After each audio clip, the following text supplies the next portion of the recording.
Hello students, कैसे हैं आप सब लोग। आई होप आप लोग बहुत अच्छे होंगे। मैं आप सब लोगों का एक बार फिर संख्यान एजुकेशनल इंस्टीट्यूट के ऑफिशियल यूट्यूब चैनल पे वेलकम करता हूं। मेरा नाम राहुल डूडी है and I did my BTech from National Institute of Technology Jaipur. I have a teaching experience of more than 6 years और इन पिछले 6 सालों में मैं थाउजेंड्स ऑफ स्टूडेंट्स को IIT जेई और नीट जैसे कॉम्पिटिटिव एग्जाम्स के लिए ट्रेन कर चुका हूँ।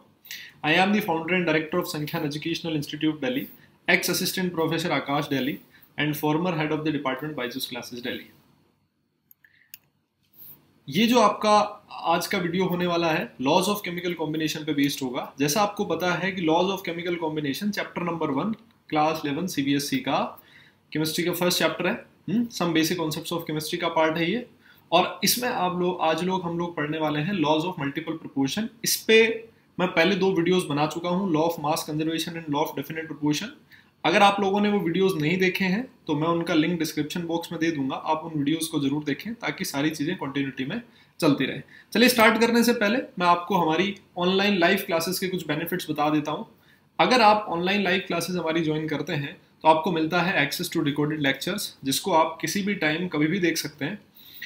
हम ऑनलाइन टेस्ट और एग्जाम्स कंडक्ट करवाते रहते हैं टाइमली, क्योंकि online test and examinations are very important part.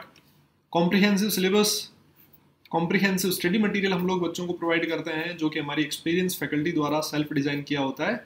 Doubt removal sessions हम लोग इंडिविजुअली भी बच्चों को प्रोवाइड करते हैं और आप क्लास के बीच में या क्लास के बाद भी अपने डाउट्स किसी भी टीचर से क्लियर कर सकते हैं, राइट। और हमारी क्लास में मैक्सिमम स्टूडेंट जो होते हैं 20 होते हैं, तो हम लोग इंडिविजुअली भी बच्चों के क्लास के साथ ही बच्चों के डाउट्स क्लियर कर पाते हैं। ये हमारी फैकल्टी है जिनसे मैं आपको एक बार मिलवा देता हूँ। All are graduated from very reputed engineering or medical colleges and the minimum teaching experience is 6 years, right? तो चलिए लॉज ऑफ केमिकल कॉम्बिनेशन की हम लोग बात करते हैं। आप सबको पता है, जैसे मैं हमेशा से बोलता आया हूँ, लॉज ऑफ केमिकल कॉम्बिनेशन कौन कौन से होते हैं मैंने लिखे हैं। लॉ ऑफ मास कंजर्वेशन, ये हम लोग पढ़ चुके हैं। लॉ ऑफ कांस्टेंट और डेफिनेट प्रोपोर्शन, ये भी हम लोगों ने पढ़ लिया है। ये जो आपका थर्ड वीडियो है वो बेस्ड है लॉ ऑफ मल्टीपल प्रोपोर्शंस पे। आगे आने वाले वीडियोस में हम लोग इन लॉज को डिस्कस करने वाले हैं। तो चलिए स्टार्ट करते हैं लॉ ऑफ मल्टीपल प्रोपोर्शन। सबसे पहले लॉ ऑफ मल्टीपल प्रोपोर्शन के स्टेटमेंट की बात करते हैं, ठीक है। तो चलिए स्टेटमेंट आपके सामने ये लिखा है। स्टेटमेंट क्या लिखता है? When two elements combine with each other to form 2 और मोर कंपाउंड्स। यहीं तक स्टेटमेंट पढ़ते हैं। अब इस पे एक एग्जांपल लेते हैं। देखिए क्या कह रहा है ये। कहता है 2 एलिमेंट्स हैं जो आपस में कंबाइन हो रहे हैं, राइट। तो मैंने लिख दिया एक एलिमेंट है कार्बन और दूसरा एलिमेंट है ऑक्सीजन। ये दोनों आपस में कंबाइन हुए और इन दोनों ने आफ्टर कॉम्बिनेशन CO का फॉर्मेशन किया। CO इज कार्बन 1 ऑक्साइड, एक कंपाउंड CO बना, राइट। अच्छा, अगर मैं आपसे पूछूं CO के 1 मोल में कार्बन और ऑक्सीजन का बाई मास रेशियो कितना है, तो आपको पता है कार्बन का एटॉमिक मास 12 होता है and the atomic mass of oxygen is 16. तो by mass ratio of carbon and oxygen is 12:16. ठीक है। अच्छा, यही 2 एलिमेंट थे जिन्होंने आपस में रिएक्ट किया और फॉर्मेशन किया कार्बन डाइऑक्साइड का, CO2 का, राइट। तो CO2 में कार्बन और ऑक्सीजन का by mass ratio, by mass proportion कितना है जरा? 12:32। बताओ क्लियर है मेरी बात? तो देखो स्टेटमेंट देखो क्या कहता है वापस। When 2 elements combine with each other to form 2 or more compounds. 2 element थे कार्बन और ऑक्सीजन, ये दोनों आपस में कंबाइन हुए। एक बार इन्होंने कार्बन मोनोऑक्साइड का फॉर्मेशन किया, दूसरी बार कार्बन डाइऑक्साइड का फॉर्मेशन किया, राइट। अब आगे पढ़ो स्टेटमेंट क्या कहता है। The masses of one of the element that combines with the fixed mass of the other. आप अगर चेक करोगे इन दोनों कंपाउंड्स में तो कार्बन और ऑक्सीजन में से एक एलिमेंट का मास कांस्टेंट है, दिख रहा है ना। देखो डेफिनेशन में भी लिखा है फिक्स्ड मास। तो यहां दोनों कंपाउंड्स में कार्बन का मास कांस्टेंट है, कितना है? 12, राइट। तो ये कहता है इस फिक्स मास के साथ जो दूसरे एलिमेंट का मास रिएक्ट करेगा, दूसरा एलिमेंट कौन सा? ऑक्सीजन। तो उसका आप रेशियो निकालो, वो कितना होगा? बोलो। 1:2 होगा। तो लॉ ऑफ मल्टीपल प्रोपोर्शन कहता है it always bear a simple whole number ratio. इस फिक्स मास ऑफ कार्बन के साथ जो दूसरे एलिमेंट का मास रिएक्ट करेगा उसका रेशियो हमेशा एक होल नंबर रेशियो होगा। This is law of multiple proportion. ठीक है, एक और एग्जाम्पल मैं आपको समझाता हूं, इससे आपको सारी कहानी बिल्कुल ढंग से क्लियर हो जाएगी। दो एलिमेंट हैं, कौन कौन से? हाइड्रोजन और ऑक्सीजन। इन दोनों ने आपस में रिएक्ट किया और वाटर का फॉर्मेशन किया, H2O। H2O में हाइड्रोजन और ऑक्सीजन का बाई मास प्रोपोर्शन 2:16, ठीक है। और इन्हीं दो एलिमेंट्स ने आपस में रिएक्ट किया और बनाया H2O2। It is carbon sorry it is hydrogen पर ऑक्साइड। इसमें आप चेक करोगे तो हाइड्रोजन और ऑक्सीजन का बाई मास रेशियो कितना है? बोलो, 2:32। ठीक, इन दोनों ही कंपाउंड्स में किसी एक एलिमेंट का मास कांस्टेंट होना जरूरी है। तो देखो यहां कांस्टेंट है कितना?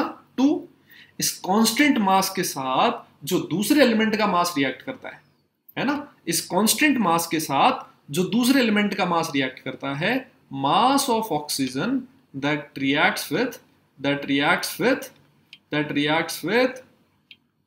2 ग्राम ऑफ हाइड्रोजन, है ना। रेशियो लिख दो यहां, ratio of mass of oxygen that reacts with 2 gram of hydrogen कितना है?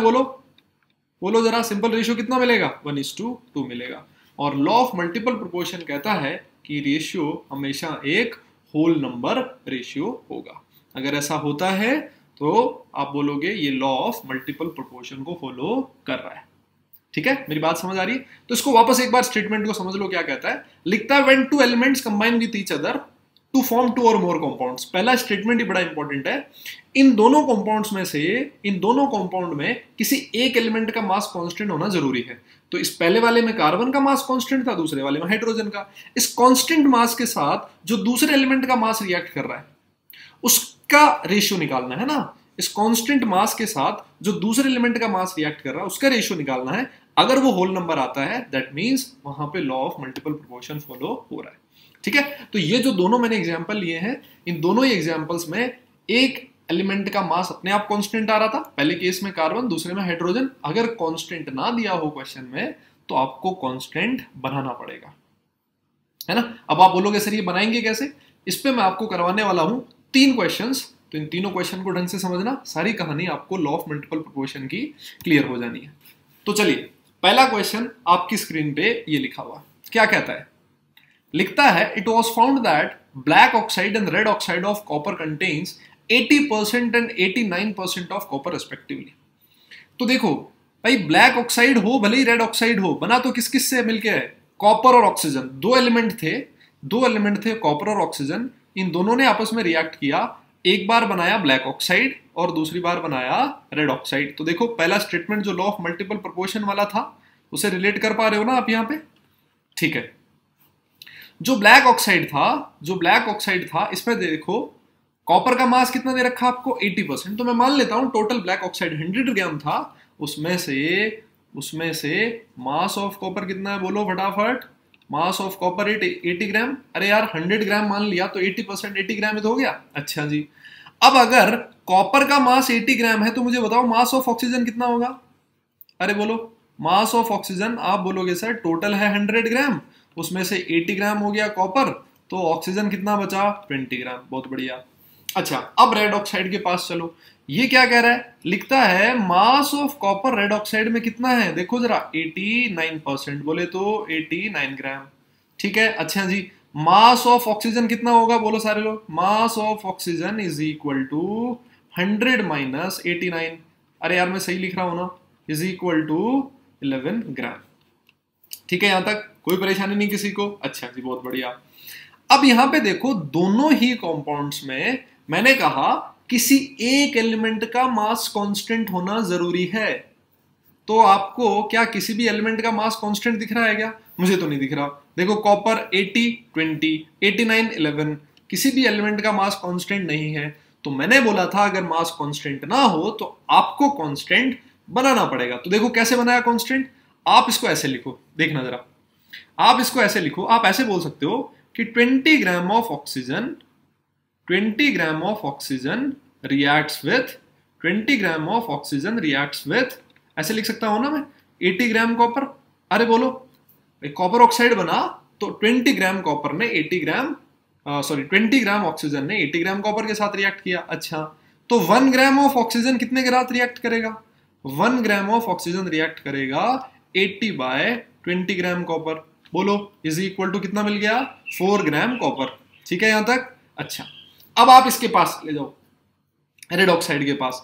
इसमें आप ऐसे लिख सकते हो कि 11 gram of oxygen, 11 gram of oxygen, बोलो कितने के साथ रिएक्ट कर रहा है, रिएक्ट्स विथ मैं लिख सकता हूं 89 ग्राम कॉपर। बोलो सही लिख रहा हूं मैं। तो 1 ग्राम ऑफ ऑक्सीजन कितने के साथ रिएक्ट करेगा, बोलो जरा। 1 ग्राम ऑफ ऑक्सीजन रिएक्ट करेगा 89 डिवाइडेड बाय 11, तो ये आपका मिलने वाला है लगभग 8.0 कुछ समथिंग, है ना। तो मैंने इसको मान लिया 8 ग्राम कॉपर। ठीक है अब चेक करो, मैंने दोनों कंपाउंड में किसी एक एलिमेंट के मास को कांस्टेंट बना लिया। किसको बनाया मैंने, ऑक्सीजन के मास को। दोनों ही केस में देखो 1 gram of oxygen, 1 gram of oxygen. Law of multiple proportion कहता है इस कांस्टेंट मास ऑफ ऑक्सीजन के साथ जो दूसरे एलिमेंट का मास रिएक्ट करेगा उसका रेशियो एक होल नंबर रेशियो होना चाहिए। तो चलो हम लोग निकाल लेते हैं उसका रेशियो क्या आएगा। मेरी बात समझ रहे हो आप, है ना। रेशियो ऑफ, तो रेशियो में निकाल रहा हूं, ratio of mass of copper, ratio of mass of copper that reacts with 1 gram of oxygen. बोलो ये रेशियो कितना मिलेगा, 4:8, और 4:8 मतलब 1:2। क्या ये एक सिंपल होल नंबर रेशियो है क्या, आप बोलोगे बिल्कुल है। तो सिंपल होल नंबर रेशियो है, दैट मीन्स ये जो डेटा दिया हुआ है it is in accordance with law of multiple proportion. ठीक है, आई होप आपको ये क्वेश्चन ढंग से समझ आया होगा। क्लियर है मेरी बात। अच्छा इसी पे चलो एक और मैं क्वेश्चन करवा देता हूं जिससे आपको सारी कहानी ढंग से क्लियर हो जाएगी। तो देखिए क्या कहता है, सेकंड क्वेश्चन क्या कह रहा है, लिखता है to substances of carbon and oxygen have 72.73% and 47.0% of oxygen respectively. मेरी बात समझ रहे हो। इसका मतलब यहां पे भी देखो दो कंपाउंड बन रहे हैं, यहां पे भी दो कंपाउंड बन रहे हैं। कार्बन और ऑक्सीजन दोनों आपस में मिलके दो अलग कंपाउंड बना रहे हैं, है ना। मैं इधर लिख देता हूं कंपाउंड फर्स्ट, ठीक है, और इस साइड में लिख देता हूं कंपाउंड सेकंड। और दोनों में आपको किसका परसेंटेज दे रखा है, बोलो ऑक्सीजन का परसेंटेज दे रखा है, राइट। पहले में कितना दे रखा है, 72.73%। तो यार मैं मान लेता हूं जो टोटल मास था ना, कार्बन और ऑक्सीजन आपस में रिएक्ट करेगा तो ऑक्साइड बनेगा, है ना। तो ऑक्साइड का मास था 100 ग्राम, उसमें से मास ऑफ ऑक्सीजन कितना दे रखा है, बोलो मास of oxygen is 72.73%, means 72.73 gram, right. अच्छा तो अगर ऑक्सीजन का मास इतना है, बोलो मास ऑफ कार्बन कितना होगा। अरे यार मास ऑफ कार्बन कितना होगा, 100 में से माइनस कर दो ना, कोई परेशानी थोड़ी है इसमें किसी को, है ना। 100 माइनस 72.73 ग्राम, तो आप बोलोगे सर ये मिल जाएगा 27.27 ग्राम। बहुत बढ़िया। अब आप कंपाउंड 2 के पास जाओ, उसमें मास ऑफ ऑक्सीजन कितना दिया है, बोलो उसमें मास ऑफ ऑक्सीजन कितना दिया है, उसमें दिया है जी 47.06 ग्राम। ठीक है, टोटल मैंने मान लिया ऑक्साइड का मास 100 ग्राम। तो यहां से लगे हाथ आप मुझे मास ऑफ कार्बन भी बता दो। मास ऑफ कार्बन कितना हो जाएगा, 100 माइनस 47.06 ग्राम। आप इसको कैलकुलेट करोगे ये मिलने वाला है 52.94 ग्राम। अरे बोलो मेरी बात आपको समझ आ रही है क्या। तो इन दोनों कंपाउंड में से भी किसी भी एलिमेंट का मास कांस्टेंट नहीं है। तो मैंने बोला था अगर कांस्टेंट नहीं है तो आपको कांस्टेंट बनाना पड़ेगा। ठीक है, अब आपकी मर्जी है किसी भी एलिमेंट के मास को कांस्टेंट बना लो। आप चाहो तो ऑक्सीजन को बना लो, आप चाहो तो कार्बन को बना लो, जैसी आपकी श्रद्धा। दोनों ही चीजें ठीक है, रिजल्ट आपको हमेशा सेम मिलेगा। तो चलो जी मैं क्या कर रहा हूं, कार्बन के मास को कांस्टेंट बना रहा हूं। ठीक है, तो चलिए आप चाहो तो ऑक्सीजन को बना सकते हो, कोई परेशानी नहीं होगी। अच्छा देखिए क्या कह रहा है, कार्बन को मैं कांस्टेंट बना रहा हूं तो मैं ऐसे लिख सकता हूं ना यार, 27.27 ग्राम कार्बन रिएक्ट्स विथ बताओ कितने ग्राम ऑक्सीजन के साथ। अरे यार कितने ग्राम ऑक्सीजन के साथ, पहले केस में 72.73 ग्राम ऑक्सीजन। ठीक है, तो 1 ग्राम जो कार्बन होगा, 1 ग्राम कार्बन होगा, बोलो वो कितने ग्राम ऑक्सीजन के साथ रिएक्ट करेगा, 72.73 डिवाइडेड बाय 27.27। आप इसको सॉल्व करोगे ये मिलने वाला है आपको 2.66 gram of oxygen, 2.66 gram of oxygen. ठीक है, पहले केस में अब आप सेकंड कंपाउंड के पास चलो, आप बोलोगे 52.94 gram of carbon reacts with बोलो फटाफट कितने ग्राम के साथ, 47.06 ग्राम ऑक्सीजन के साथ। ठीक है, ठीक है। तो 1 ग्राम ऑफ कार्बन बोलो कितने ग्राम ऑक्सीजन के साथ रिएक्ट करेगा, 47.06 डिवाइडेड बाय 52.94। अगर आप इसको कैलकुलेट करोगे तो ये मिलेगा 0.88 ग्राम ऑक्सीजन। तो देखो दोनों कंपाउंड्स में आपने किस एलिमेंट के मास को कांस्टेंट बनाया, बोलो कार्बन के मास को। यहां पे 1 ग्राम कार्बन, यहां पे भी 1 ग्राम कार्बन। लास्ट में आप क्या लिखोगे, लास्ट में आप लिखोगे ratio of mass of oxygen that reacts with 1 gram of carbon, है ना। किसी एक एलिमेंट का मास कांस्टेंट होना चाहिए और इस कांस्टेंट मास के साथ जो दूसरे एलिमेंट का मास रिएक्ट करे उसका रेशियो आपको निकालना है। तो ये जो रेशियो अगर आप फाइंड करोगे तो ये आपको मिलने वाला है 3:1, और 3:1 एक होल नंबर रेशियो है। इसी वजह से आप बोलोगे कि यहां कौन सा लॉ फॉलो हो रहा है, बोलो लॉ ऑफ मल्टीपल प्रोपोर्शन। ठीक है। अब किसी के दिमाग में ये क्वेश्चन आएगा कि सर ये तो आपको पता था, आपने डायरेक्ट लिख दिया law of multiple proportion he follow किया, हमें कैसे पता लगेगा क्वेश्चन में, हमारे सामने तो 4 ऑप्शन है। तो देखो डेटा से पता लगेगा, जो लैंग्वेज लिखी है ना उससे पता लगेगा। 2 सब्सटेंस बन रहे हैं किस किस से मिलके, कार्बन और ऑक्सीजन से मिलके। तो ये जो लाइन है ना, ये आप लॉ ऑफ मल्टीपल प्रोपोर्शन से रिलेट करो, बिल्कुल वैसे ही मिलेगी।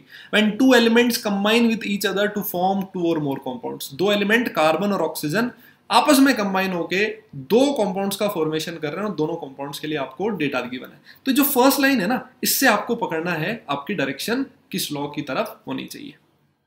ठीक है, मेरी बात आपको समझ आई? चलिए जी, अब इसी पे एक और क्वेश्चन है, दिस इज क्वेश्चन नंबर 3, और मैं चाहता हूं ये क्वेश्चन आप खुद से करें। ठीक है, अब इसका सॉल्यूशन मैं आपको बता देता हूं। ये लॉ ऑफ मल्टीपल प्रोपोर्शन को फॉलो करेगा, बट ये आपको खुद से समझना है कि कैसे फॉलो करेगा, क्या होगा। और उसके बाद अगर आपने क्वेश्चन सॉल्व किया है तो मुझे कमेंट बॉक्स में जरूर लिख के बताएं कि आपने इस क्वेश्चन को सॉल्व कर लिया है और आपका सॉल्यूशन सही मिल रहा है। अगर नहीं होता, डाउट है, तब भी आप मुझे कमेंट सेक्शन में जरूर लिख के बताएं, मैं आपके लिए उसका सॉल्यूशन उसी कमेंट बॉक्स में साथ में भेज दूंगा। ठीक है, तो चलिए आज का जो लेक्चर है अपना इसी पे बेस्ड था, लॉ ऑफ मल्टीपल प्रोपोर्शन पे। आगे आने वाला जो लेक्चर होगा उसमें हम लोग बात करेंगे गैलुसैक्स लॉ ऑफ गैसियस वॉल्यूम और एवोगैड्रोस लॉ का। अब मैं आपको संख्यान क्लासेस के, संख्यान एजुकेशनल इंस्टीट्यूट के कुछ प्रोग्राम्स के बारे में इंट्रोड्यूस करवा देता हूँ। These are our online programs, आप यहाँ देख सकते हैं। Class 9th to 12th and not 12th droppers के लिए भी हम ऑनलाइन लाइव क्लासेस प्रोवाइड करते हैं। ठीक है, तो आप यहाँ पे इन कोर्सेज के बारे में देख सकते हैं। इनके बारे में और अगर ज़्यादा जानकारी चाहिए आपको तो यहाँ कॉन्टैक्ट नंबर दिए हैं, आप इनमें से किसी भी कॉन्टैक्ट नंबर पे, किसी भी फ़ोन नंबर पे कॉल करके और ज़्यादा इन्फॉर्मेशन मांग सकते हैं। हमारे यूट्यूब चैनल का लिंक दिया है जहाँ पे आप ये वीडियो देख रहे हैं, इसको आपको सब्सक्राइब करना बिल्कुल नहीं भूलना है। आप हमें फेसबुक पे भी ढूंढ सकते हैं, ये हमारा लिंक दिया है, संख्यान एजुकेशनल इंस्टीट्यूट, इस नाम से हम लोग फेसबुक पेज हमारा आपको मिलेगा। और अगर और ज़्यादा आप जानना चाहें संख्यान एजुकेशनल इंस्टीट्यूट के और उसके प्रोग्राम्स के बारे में तो विजिट अस एट www.sankhyaan.in। ठीक है, तो चलिए आज की क्लास के लिए बस इतना ही।